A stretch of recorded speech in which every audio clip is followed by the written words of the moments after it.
Startup qurayotgan odamlar investitsiya nima uchun kerakligini bilmaydi. Siz ham kela olasiz. Siz ham Amerikaga kelib startup qila olasiz. Devorlarni buzib tashlang, chegaralarni olib tashlang. Biz vazifamiz nima bo'lgan?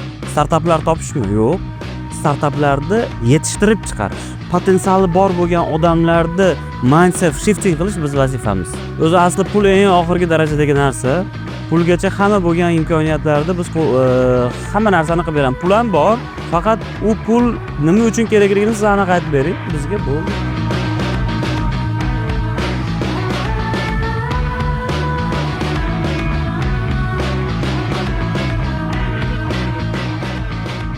Bro, Stanforddamiz. MIT'ni kelib olganimizmanda, mana Stanford tushunarli endi qanaqa kelganimiz tushunarli, vazifamiz bor, qiladigan maqsadimiz bor. Lekin to'g'risi buni inson sifatida yosh o'laroq venture so'zi siz bilan menga bir balki 6 yildir, balki 7 yildir tanishdir, lekin undan uzoq emas. Va O'zbekistonda birinchi mana shunaqa bir yangiliklar bo'lib, venture fond bu birinchi qilgan ishimiz aniq. O'ta tavakkalchilikka ega bo'lgan yo'nalish. Siz qanaqa qilib mana venturega tushib qolganingiz va undan keyin mana venture fondga kelganingizdan keyin nima o'zi bu ertaga kimdir oldida uyalib qolmasligim kerak yoki tam chet eldagi bittasi men venture fonddanman desa, ha bo'ldi bilaman deyishingiz uchun nimalar qanaqa emotsional bosqich o'tdi ichingizdan? Judayam haligi nima deydi? Chuqur savol berdingiz. Sababi men o'zingiz ham xabaringiz bor, siz bilan venturega kelishdan avval ham tanishib bo'lganmiz va o'zimizni umumiy tanishlarimiz ko'p bo'lgan. Lekin menimcha venturega kelishimning sababi tanish bilish bo'lgani uchun emas, balki bu yerda o'zi umuman boshqa sabablar yotadi deb o'ylayman. O'zi venture fondga, aynan yoshlar venturesga kelishimni o'zi jarayon juda tez bo'lgan. Ya'ni qarorni 15 sekund ichida chiqarganman. Odatda qaror qabul qilishim uchun bitta uxlab turishim kerak deydi-ku, sizda 15 sekund. 15 sekund bo'lgan. To'g'risi venture fondga kelganimda boshida o'zim uchun juda ham bir qiziq savol tug'ilgan. Nimaga aynan men degan. Ya'ni men o'zi Andijonda yuribman, o'zimning bizneslarim, o'zimning shu startuplarimni qilib yuribman. Hech kimga ziyonim tegmayapti. O'zim hayotimni o'zim bilganimcha yashab yuribman. Va shu payt qo'ng'iroq bo'lyapti. Alisher Sadullayev Zafarovdan. Abdulaziz shunaqa prezidentimiz bizga yangi fond ochib beryapti, venture fond. Shu fondga sizni rahbar qilmoqchimiz, shu taklif bilan telefon qilyapman deganda, ishni qachondan boshlash kerak deb so'raganman. Ya'ni ha yoki yo'q ham bo'lmagan, ishni qachondan boshlashim kerak deganman. Shanba kuni keling degan, payshanba kuni gaplashganmiz, shanba kuni ishni boshlaganman.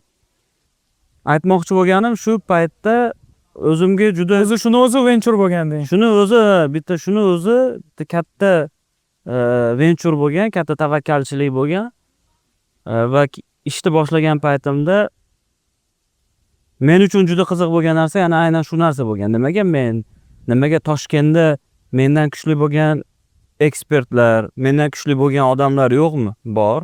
Sababi yoshlar venture jamg'armasi ochilgan paytda O'zbekistonda, aynan Toshkentda boshqa venture fondlar ham faoliyat yuritardi va ularning tajribasi men hozir ham ayta olaman, kerak bo'lsa haligacha ular tajribasi menikidan baland bo'lishi mumkin. Lekin men balki to'g'ri o'ylayotgandirman, buni javobini haligacha bilmayman. Meni o'ylashimcha, men o'zi ko'p startuperlarga ham, founderlarga ham aytaman. Men senga qanaqa qilib milliard dollarlik kompaniya qurish sirli masalligini ayta olmasligim mumkin. Lekin nima qilsang startuping fail bo'lish bo'yicha menda juda ham ko'p kitoblar yozilgan. Kitoblar yozilgan. Konspektlarim bor. Shu bo'yicha men senga maslahat bera olaman deyman va o'zimiz ham, siz ham juda yaxshi bilasiz, bu startup muvaffaqiyatsizliklar yo'lidan shaqdam qadam tashlab muvaffaqiyat sari intilish, boshqa narsa emas. Va juda ham ko'p bu juda ham ehtimolligi past bo'lgan narsa bu muvaffaqiyatli startap qurish, bittada muvaffaqiyatli startap qurish bu Sizda bilmagan qanaqa yulduzlar to'g'ri kelishi kerak, qanaqa omadli bo'lishingiz kerak. xuddi shunaqa deb o'ylayman. Ya'ni bu juda ham qiyin narsa. Xato qilmaguncha haligi muvaffaqiyatga erishib bo'lmaydi deb o'ylayman. Va balki meni tanlanganim, men bu uchun juda ham qaysidir ma'noda minnatdorman, o'zim qursamman. Chunki eng katta og'rig'im venture bo'lgan meni, startaper bo'lib yurgan paytimda. Ya'ni investitsiya tortishga harakat qilish, startap qurish, startapimni scale qilish, kengaytirish, qiymatini oshirish harakatida yurganman va eng katta og'riqli temam shu venture sohasi bo'lgandi. Va endi xuddi o'zim ventureman. Buni mana savoli Abdulaziz xatdan kelib qoldi degan savol baribir o'sha venture fond bo'ladimi?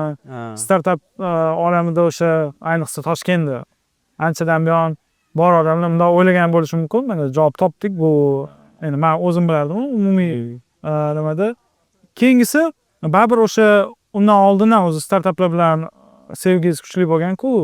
Hamma qayerda eng arzoni sotayotganda yoki kimdir avtobloger bo'lib yurganda, yana kimdir IT ni o'rgatib yurganda siz startaplar haqida gapirardingiz. Menimcha 5 yil bo'ldi-yu. Qizni tashlab ketgan, undan keyin startap qurgan, jahli chiqqan startap qurgan degan qanaqadir bir huklarni ishlatib startaplarni nima qiladingiz? Keling, shuni ham mana. Hozir ko'pchilik startaplarda ham yetishmaydigan narsa kontent qilishni o'ziga bir ravo ko'rmaydi. Qanaqa erinadimi bilmayman, qo'rqadimi bilmayman. Siz mana startaplar haqida qilib ham odamlarga qiziqarli kontent qilgansiz, millionlab ko'rishlar bo'lgan. Nimaga mana startaplar haqida gapirish kerak deb o'ylagansiz? Startap bo'yicha blog qilish o'zim uchun bitta startap bo'lgan. Ya'ni hozir juda ham bir qiziqarli savol berdingiz. To'g'ri narsani aytdingiz. Startaperlarda hozir juda ham eng kattasida muammo bular content create qilish va u content orqali produkt sotish, distributsiya qilish. Shu paytda to'g'risi o'zi undan ham avval, ya'ni men universitetda o'qib yurgan paytimda shu o'zimizni universitet ichidagi dream teamimiz bo'lardi. Shular bilan har xil produktlar ko'tarardik. Men o'zi shu sohaga qiziqardim avvalda va Instagram blog yuritishni boshlagan. O'zi avval YouTube dan boshlashni harakat qilganman. YouTube ga ham olganman. U darajada yaxshi bir anaqa bo'lmagan. Instagramda siz quchoqlab olishgan. Instagramda yaxshi ko'tarilib ketganman. Yaxshi tez axvat olganman.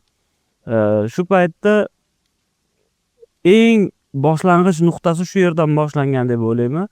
Ya'ni startap blog yuritishdan oldin men boshqa kontentlar ham qilib ko'rganman o'zi. IT bo'yicha, programming language'lar bo'yicha, ya'ni dasturlashtirishlar. Chunki o'zim dasturlashdan chiqqanman, ya'ni dasturchi bo'lganman. Software engineer misol uchun. Shu yerdagi life hacklar, shu yerdagi deylik shu sohani og'ir yengilliklarini qilib borgan paytimda ham u darajada yaxshi video, to есть yaxshi axlat olmagan va o'zimni to'g'risi ichim chiqmagan nimaga. Kayf bilan qilmagan. Kayf bilan qilmaganman. Shuni qilishga majburman deganim uchun harakat qilganman. Hatto aytgancha bu hech qanaqa yordamchilar emas, o'zingiz syomka qilib telefonga mashinani ichimi qayer bo'lsa, o'zingiz o'sha o'tirib montaj qilib chiqarasiz. Boshda umuman boshqacha bo'lgan. Hozir mana 3 ta qiziq bo'lgan fakt aytaman. Qiziq bo'lgan narsa bu biz ko'rayotganlarga juda muhim narsa bo'lishi mumkin. Sababi blog yuritishdagi eng muhim bo'lgan narsalarni aytaman. Birinchi boshida blog yuritishni boshlaganimda o'zimcha professionalniy fon qilish kerak, professionalniy kamera bo'lish kerak, operator olish kerak, chotki montaj bo'lish kerak deb turib ishlatganman. U yerda bitta juda katta muammoga duch kelganman. U muammoda bitta eng asosiy qismi bu operator va montajlarda o'z ishini vaqtida qildirish. Ularga bor, yalin, ertaga chiqarishim kerak. Xuddi shunaqa, ya'ni operatorga soat 4 ga kelishasiz, content olamiz, menda hamma ssenariy tayyor, kelsang videoga olamiz va uni bitta montaj qildirish kerak. Birinchi o'rinda operator vaqtida kelmaydi, ikkinchi o'rinda montajchi hayotda vaqtida qilib bermaydi. Va bu nimaga ta'sir qiladi? Albatta sizni kayfiyatingizga ta'sir qiladi va siz borgan sari blog yurgizish bo'yicha haftalangiz tushib ketadi. Chunki bunda doimiylik juda ham muhim. Blog yuritayotganda doimiylik bu eng muhim bo'lgan narsa hisoblanadi. Va o'zi umuman hamma ishda doimiylik muhim-u. Shu paytda birinchidan o'zi professionalniy komanda bilan ishlaganimda ham ahvatim yaxshi bo'lmagan. Lekin eng muhim jihati men har doim xatolarimdan o'rganganman. Ikkinchi shunaqangi moment bo'lgan, aniq esimda, hozirgacha blogimda shu video pinda turadi. Sababi shu video meni blogimning formatini o'zgartirgan video hisoblanadi. Aynan yoz oylari edi. Undan ancha oldin o'zimcha qilganman. 10 mingta prosmotr bo'lsa xursand bo'lardim, lekin qila olardim. 10 mingta emas. Keyin Elon Musk havoga Starship tushirgan. Va u qaytib kelgan, qaytib qo'ngan shu birinchi anaqasi. Shunda juda ham ko'p anaqa informatsiya tarqashni boshlagan, qanday qilgan, nima qilgani. Keyin mana kontent, buni agar men hozir issig'ida olib chiqmasam, bu eskiradi уже. Men shu kunda o'zida reaksiya qilishim kerak bu narsaga. Endi sizga savol. Endi men bunaqa formatda qachon operatorim chaqirtiraman, qachon video olaman, qachon uni montaj qildiraman. Hammasini o'zingiz qilishingiz kerak. Hammasini o'zim qilish kerak. Mashinaga o'tirganman, kamerani qo'yganman. Miyamda aytishim kerak bo'lgan gaplar ketma-ketligini Qanaqa skript yozilmagan. Yo'q, yozilmagan. Lekin 2 marta, 3 martada olingan. Kesib CapCutga kirganman, kesganman, rasmlar, videolarini topganman, tagiga qo'yganman, portlab ketgan. Shu bir kunda o'zida shu video 100 mingtadan ko'p ko'rilgan. Keyin shu davrlar uchun. Keyin menda ikkita xulosaga kelganman. Birinchisi, hech kim men xohlagandaqa baribir qilib bera olmaydi. Ya'ni montajni ham boshqasini ham, ya'ni tezkorlik bilan bu birinchisi. Ikkinchisi, odamlarga siz foydali narsa aytayotgan bo'lsangiz, foningizni, montajingiz u darajada qiziq emas. Tabiiylik shu bor narsadan foydalanish. Va uchinchisi, o'zim blogimni olib borayotgan paytimda men avval format teskari edi. Telegram haqida Telegramga bog'lab aytardim, WhatsAppga bog'lab aytardim yoki imminni qaysidir produktga kontentlarim bog'lardim. Lekin bu safar shaxsga bog'laganimda bu juda ham katta ahvol topdi. Odamlarga baribir shaxslar qiziq. Odamlarga shaxslar qiziq va emotsiya, ya'ni insonni ko'radi, demak odamlarga ham odam qiziq. Shundan keyin tushunib yetganmanki, undan keyingi meni hamma kontentlarim bu shaxslarga bog'langan. Ya'ni startap u ikkinchi darajalik narsa bo'lgan. Muhimi bu odam qanaqa qilib bu startapni qurgani haqida storytellinglar aytishni boshlaganman. Zo'r case bo'ldi. Istalgan odam mana hozir blog boshlayman desanglar, takrorlasanglar arziydi. Endi startaplarga qaytadigan bo'lsak, endi Stanford havoni o'zida startaplar hozir uchib yuribdi. Mana siz meni muammoim venture bo'lgan deyapsiz. Hozir ham balki startapchilar shunaqa deb baribir endi tekin pul, bir yengil pul deb qaraladigan joylari ham bor baribir. Hozir mana siz endi muammoni yechuvchisiga aylanganingizda, ya'ni endi startapchilar sizga yozadi. Bilmayman, balki 500 tadir, balki 600 tadir. Startaplar har doim yoshlar venturesga apply qiladi, keyin sizlar bilan suhbat o'tkazadi. Endi siz davo bo'la olyapsizmi yoki qanaqadir ma'noda katta baribir siz ko'rmagan muammolar bor ekanmi startapchilar bilan? Endi davo bo'lyapti degan, davo bo'la olyapmanmi? Men o'zingizga o'xshagan founderlar kelsa, ularga investitsiya berishingiz okeymi yoki sizga o'xshagan founderlar yoki mana venture xohlaydigan founderlar kammi? Startapchilarni nima muammosi bor ekan, bu yoqqa o'tganingizdan keyin ko'radigan? Bizdagi eng katta O'zbekistondagi, endi men hammada demayman, juda ham ko'pchilikda, aksariyat holatlarda startap qurayotgan odamlar investitsiya nima uchun kerakligini bilmaydi. Va bu eng katta muammolardan bittasi. Endi biz davo bo'la olyapmizmi? Qisman ha, ya'ni biz maksimum qaysidir ma'noda akseleratsiya yoki qaysidir bir o'quv kurs vazifasini ham bajaryapmiz. Biz kelgan odamga investitsiya unga nimaga kerakligini biz tushuntiryapmiz. Startapini qanaqa qurish bo'yicha 2 soat bo'ladimi, 3 soat bo'ladimi gaplashib chiqyapmiz-da. Ya'ni aytmoqchi bo'lganim, bu 2 soat, 3 soat yoki 2 kun bu bilan shug'ullanish bu juda ham kamlik qiladi. lekin bizni asosiy vazifamiz pulni nima uchun ishlatish kerakligiga, pulni nimaga ishlata olishini bilsak keyin investitsiya qilamiz. Ya'ni va bizni hozir asosiy funksiyamiz shunaqa odamlarni shakllantirib chiqarish bo'lyapti. Ya'ni mana o'zingiz aynan shu loyihada hamma tomonlama yordam beryapsiz. Uskombinator misol uchun. Biz vazifamiz nima bo'lgan? Startaplar topishmi? Yo'q. Startaplarni yetishtirib chiqarish. Ya'ni zo'r talanti bor, passioni bor, ya'ni shijoati bor bo'lgan, kod yoza oladigan yoki shu texnika backgroundda tech guy bo'lgan, kodingni biladigan yoki o'zimman hardware'da yoki bilmayman software yoki qaysidir sohada ekspert bo'lgan 30 o'zi umuman uskombinator yosh tanlamaydi. O'zi asli biz yoshlar tanlaganimiz uchun shularda ichida ekspertlikka harakat qilayotgan yoshlarni tanlab olib, ularni startap qurishga push qilish, ya'ni ularni majbur qilish. Xulosa shuki, siz zo'r founderni kutgandan ko'ra ularni yetishtirish Xuddi shunaqa. zo'r. O'zi eng o'zi yaxshi founderlar taka o'zi yetishib chiqaradi. Ya'ni vaqtni o'zi, vaziyatni o'zi kuchlilarini alohida yetishtirib chiqarib berishi mumkin. Lekin potensiali bor bo'lgan odamlarni mindset shifting qilish biz vazifamiz. Ya'ni dunyoqarashini o'zgartirish bu biz asosiy vazifamiz. Misol uchun, mana Stanfordga kelganimizda, misol uchun venture jamg'armani boshida ochgan paytimizda juda ham ko'pchilik muvaffaqiyatli startap qurish uchun 30 yoshdan katta bo'lish kerak, sababi u juda ham aqlli bo'lishni boshlaydi. 30 yoshgacha u hamma xatolarni qilgan bo'ladi. 30 yoshdan keyin u aqlli, tajribali bo'lish kerak degan juda ham ko'p feedbacklarda eshitganmiz. Qaysidir ma'noda bu fikrni men rad qilmayman. Ayniqsa o'zimiz endi mana 30 dan oshayotganimizda. Ayniqsa o'zimiz 30 dan oshganmiz. Misol uchun men o'zim ham agar hozir endi startap quradigan bo'lsam, ancha muvaffaqiyatli bo'lish anaqasi baland deb o'ylayman. Ya'ni ehtimoli baland. Lekin endi bizning paytimizda mana bunaqa vibe coding, AI degan narsalar ham bo'lmagan. Xuddi shunaqa. Lekin bir paytda o'zida ham bu narsani qo'llab-quvvatlayman, ham bu narsani отрицать ham qilaman.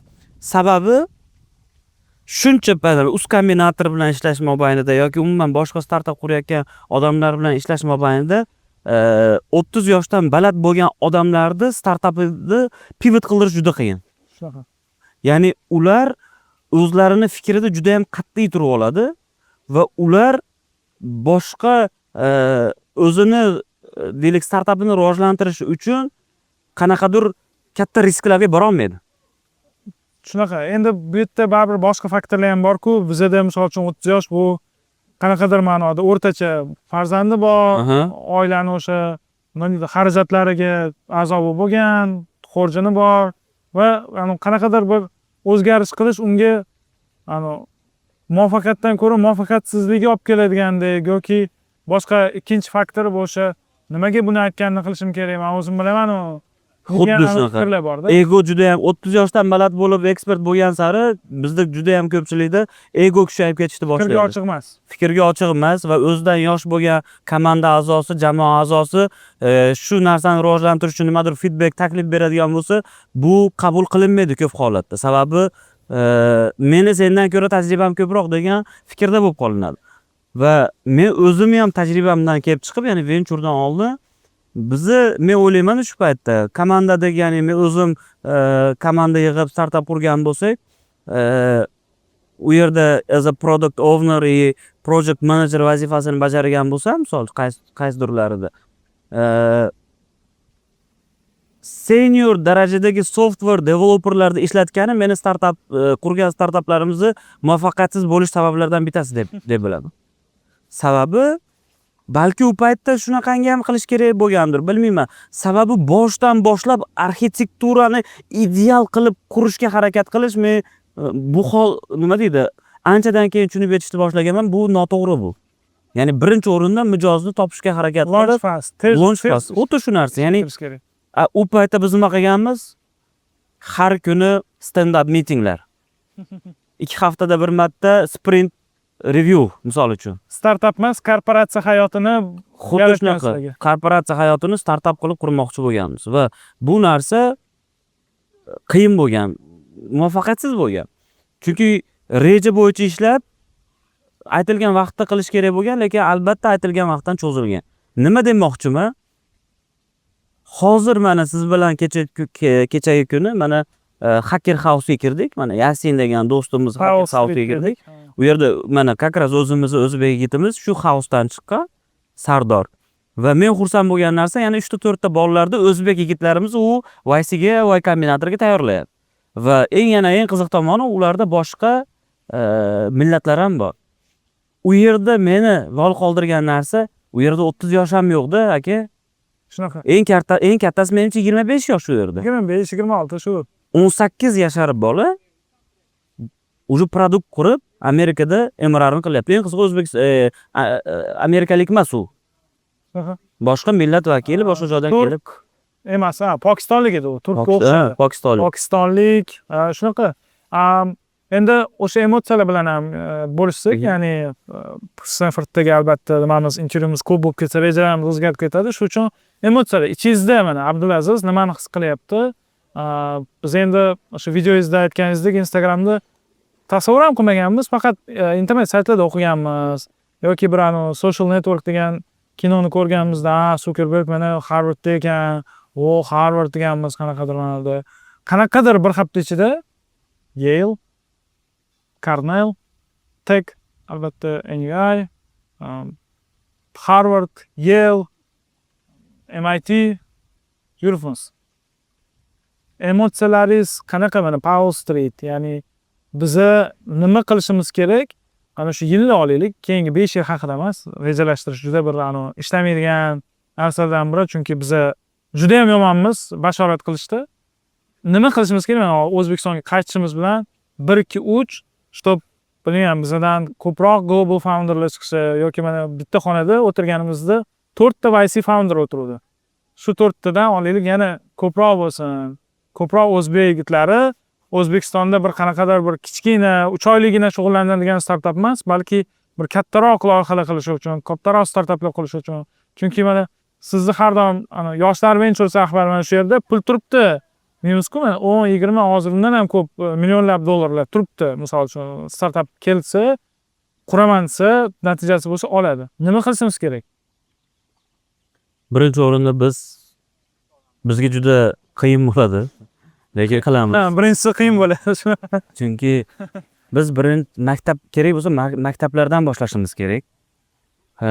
Maktab, universitet, magistratura, PhD qilayotgan studentlar hammasiga birdaniga kirib borishimiz kerak. Bu eng muhim masala deb o'ylayman. Sababi biz magistratura, PhD qilayotgan studentlarni ham startaper qilishimiz kerak ularni. Maktabdan boshlab ular startapini quradigan, dunyoqarashini o'zgartiradigan narsalarga o'rgatishimiz kerak. Ideatonlar, hakatonlar, qanaqadir startap bo'yicha festivallar, shunga o'xshagan narsalar tashkil qilishimiz kerak. Va eng muhimi biz talantlarni bu yerga olib kelishimiz kerak. Nima qilib bo'lsa ham O'zbekistondagi eng yaxshi talantlarni fizika olimpiadasida chempion bo'lganlarda, matematika olimpiadasida chempion bo'lganlarda bizda juda ham ko'p.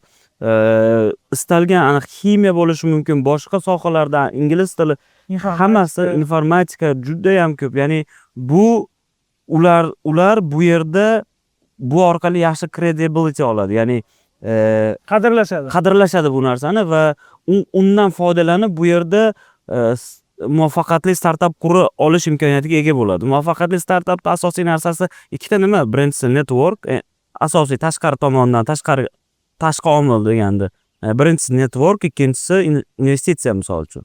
Va albatta bu yerdagi hamma katta venture fondlar e'tibor qiladigan eng muhim narsasi founder kim, backgroundi nima, u o'zini backgrounddan kelib chiqqan, yo'nalishdan kelib chiqib startap quryaptimi va uni jamoasi qanaqa, jamoasi bilan deylik sinergiyasi qanaqa, bir-birini tortib keta olishadimi? Shu narsaga katta e'tibor qaratishadi. Agar fizika olimpiadasidan, informatika olimpiadasidan chempion bo'lgan, Osiyo chempioni, jahon chempioni, O'zbekiston chempioni, u farqisi yo'q. va u orqali u kodingni yaxshi biladigan bo'lsa, bitta juda muhim xulosa olganman. Vibe coding juda ham rivojlanayotgan bir paytda haligacha technical backgroundi kuchli bo'lgan odamlar startapga katta investitsiya olyapti. Fundamental bilimlari bor bo'lgan odamlar. Ya'ni vibe coding orqali siz ishlaydigan, pul topa oladigan produkt qura olishingiz mumkindir, lekin albatta baribir sizni jamoangizda yoki sizni o'zingiz shu qurayotgan startapingizda yaxshigina ekspertizaga ega bo'lishgan bo'lishingiz kerak bo'ladi. Zo'r. Demak, maktablar, universitetlar hamma joyda startap muammolarni yechish. Yana ikkinchi holat bor. Ozgina endi xususiy venture fond ochsa u darajada manaqa qiyin bo'lmar, lekin qaysidir ma'noda bitta ikkita ozgina qarorlarimizga yengilliklar ham kerak. Yengillashtirishimiz kerak deb o'ylayman. Ya'ni kecha kuni mana o'yiz ham bor edi. Suhbat bo'layotgan paytda aynan shu yerdagi o'zbek yigitlarimizga investitsiya qilmoqchi bo'lsak, ular safe agreement qilamiz deyapti. Bizda hali safe bo'yicha qonunchilikda hech qanaqa hujjatlari yo'q, misol uchun. Ya'ni lekin buni biz ko'zimiz yetadi. Davlat bizni eshitadi va bu narsalarni biz o'zgartira olamiz. Xuddi shunaqa. Ya'ni men yana bir bor amin bo'ldimki, bu juda ham muhim. Chunki mana O'zbekistondagi kelajakda O'zbekistonda yulduz bo'ladigan, qahramon bo'ladigan, dunyoda o'zgartiraman deb harakat qilayotgan Amerikadagi o'zbek yigitlariga biz investitsiya bera olmayapmiz. Boshqalar bundan foydalanib ketyapti. Boshqalar beryapti. Bunaqa payt rostdan ham o'yinga birinchi bo'lib kirib olish. Bu eng qizig'i, bu o'zi asli bizning manfaatimiz uchun. U yerdagi hech qaysi bolalar mendan investitsiya so'ramadi, Ulug'bek aka. Ular hammasi yo'q, men katta boshqa SoftBank kerak, menga bu venture kerak. Men ko'zlarim kattalashib ketdi. Menga SoftBank. Men 1 million raise qilmoqchiman, men 1,5 million raise qilmoqchiman. Hammasi meni venture fond rahbari ekanligimni bildi, lekin hech qaysinisi mendan investitsiya so'ramadi, o'zimiz o'zbek yigitlari. Shunaqa. Men hayron qoldim. Ya'ni ular juda ham qaysidir ma'noda to'g'ri yo'lda ketyapti o'zi asli. Lekin endi hammasi mana kimdadir 500 ming, kimdadir yana qancha ming birinchi hali atek-chechak qilayotgan startapiga pul olgani uchun balki hozircha xotirjamdir, lekin men o'zim ko'rdim, hammasiga borib, aytdingiz imkoniyatlarni. Nima qildingiz? Endi ular rostdan ham Amerikadagi o'sha hali kompaniyani bozor qiymati noaniq bo'lgani uchun, ya'ni qanaqadir osmondan olmayapti, chizmayapti raqamlarni.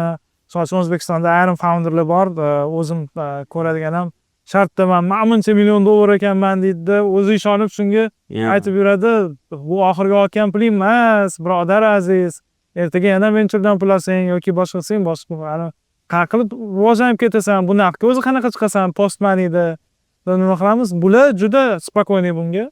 Men ham o'sha e'tibor berdim va rostdan siz ham men ham eshitib o'tiribmiz, nomlarni aytganda bular shu Google Venture deydimi, SoftBank deydimi, yoki mana bu kompaniya bilan bog'lanishim kerak desa, bir-biriga men qanaqa qilib yordam bera olaman deyishini o'zi odamga yoqadi. Chunki biz ham siz, men qolganlar o'sha Uskaminatorda aytamiz, biz ham startapchilik. Biz nima yordam bera olamiz deb. Va shuna mana 10 ming balki kilometr chiqar. Kelyapmiz, xuddi shu gap. Qanaqa nima yordam kerak senga? Lekin bu yerda juda katta farq bor. Bu yerdagilarga nima yordam kerak desangiz, bular nima yordam kerak ekanligini aniq, lo'nda va chiroyli qilib tushuntirib bera oladi. Men ham shuni bizdagi ko'p founderlar o'zlari hali nima xohlayotganini va nima muammo nimada ekanligini aniq bilishmaydi. Shu narsa bor. Endi hali aytganimizdek, Toshkentda yana Abdulaziz bro bilan podkastimizni boshqa seriyalarni olaveramiz. Lekin ichimizda ikkalamiz ham ichimizda o'tayotgan narsani nimaga mixlayapmiz mana shu yerga, Stanfordni eng bir markaziy joyiga. Chunki siz ham kela olasiz, siz ham Amerikaga kelib startap qila olasiz. Devorlarni buzib tashlang, chegaralarni olib tashlang. Prezidentdan boshlab mana shu Harvard, Yale hamma joyga biz Yoshlar ishlar agentligi rahbari Alisher Sa'dullayev bilan keldik. Mana ular gaplashyapti, men sezyapman. Biz hech qayerda bir nima demasmiz, nima deydi? Menga bitta qabul qilinmaydigan odam emasmiz. Menga bitta kommentariy keldi-da. ha sizlarga o'xshagan odamlar bora oladi, biz bora olmaymiz degan anaqa Mana shu kommentariy gap bo'ldi. odamlarga yoqadi hamda yomon tarafi.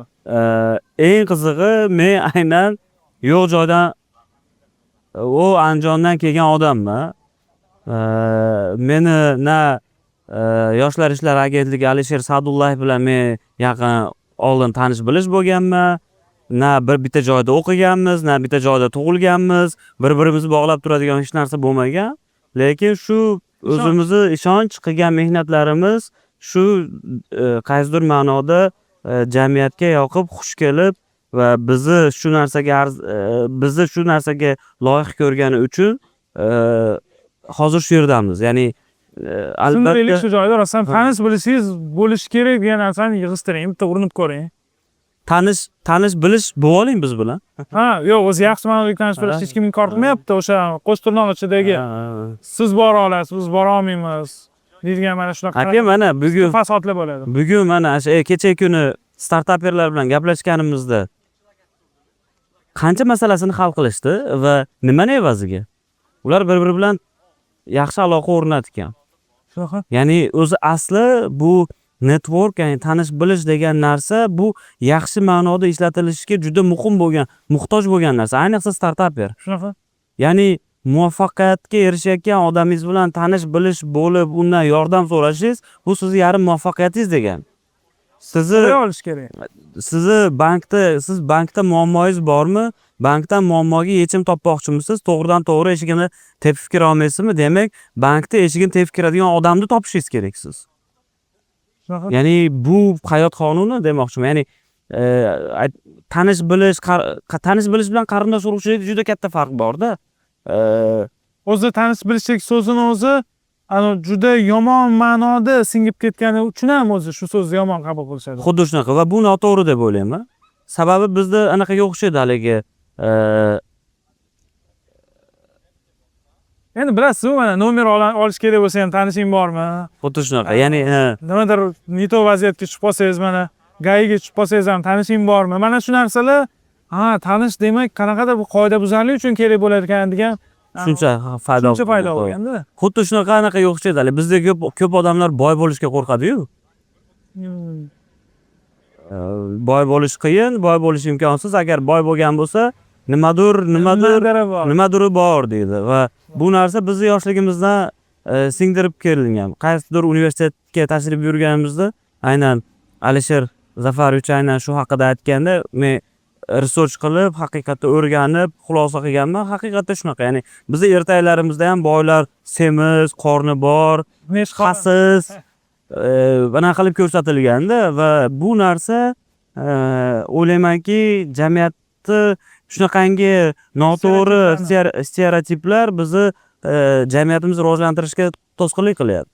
Ya'ni biz naborot davay tanish bilish ko'paytir, boy bo'lishing kerak, hammadan ham ko'ra ko'proq senda pul bo'lish kerak misol uchun-da. Ertaga u boy bo'lgandan keyin ijtimoiy loyihalar qila oladi. Atrofimizda qancha binolar shu homiylar. Xuddi shunaqa, mana Stanfordda o'zi homiylar tomonidan qurilgan. Nechta binosiga borsak, bu tomonidan qurilgan, buni bu odam qurgan, bu bino bu tomonidan qurilgan degan narsalarni ko'ryapmiz. Ular shu yerda o'qishgan, boyib ketgan va xayriya sifatida shu bitta zdaniyani shu Stanford uchun qurib bergan. O'zi mana tanish bilish deganingiz kechagi keys ham juda ham zo'r keys. Powell Streetda o'sha Hacker House'da bittasi, mayli ismlarini ishlatmasak, bittasi 100 ta tadqiqotchini olib kelaman, OpenAIda, Anthropic'da ishlaydiganisi, ikkita startap, YC'ni startapi o'tirib olib nima qilyapti? O'tirib olib aytyapti. Biz homiylik qilamiz deyapti. Ikkita founder bitta g'oya aytganga homiylik qilyapti. Mana tanish bilish kuchi qayerda? Ya'ni amalga oshirish qiyin bo'lgan ishlarni 2-3 ta odam har xil o'sha bo'lishib amalga oshirib oladi. Menimcha bu narsalarni amalga oshirishimizda baribir ko'rayotganlarni ham yordami kerak. Ya'ni bilmayman, men ham startap qila olamanmi deb o'ylab ko'ringlar. Men hozir eshitganingizdek bir qanaqadir bir tayinli ishlaydigan startapni zo'r jamoa bilan quringlar. Yozinglar, Abdulaziz aka startapimiz bor deb, Yoshlar Ventures'ga ariza qoldirish juda oson. Agarda ariza qoldirish payti miyangizda bir bulut paydo bo'lsa, bemalol kirib ko'rsanglar bo'ladi. Y Combinator'ni startup maktabi darslarini tarjima qilish. Hamma joyga borganingizda kitob beryapsiz, zo'r qilingan kitoblar bor. Manimcha shu yerda ham startapingiz uchun bir yaxshi izoh yozsangiz, kitob bersak bo'ladi. Bo'ladi, albatta. Yana kitoblar ustida ishlanyapti. Aloqalar o'rnatilyapti. Aytmoqchi bo'lganim sizdan harakat. Mana biz hozir Atlas Pro bilan Stanfordda o'tirib fikr almashyapmiz.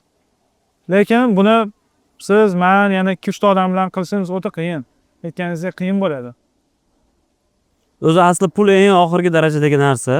Pulgacha hamma bo'lgan imkoniyatlarda biz hamma narsani qilib beramiz. Pul ham bor, faqat u pul nima uchun kerakligini siz aniq aytib bering, bizga bo'ldi.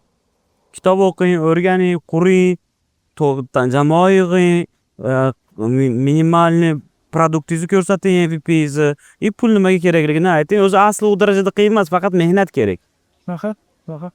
Yaxshi startaplarni o'zlari o'ylab yurishibdi.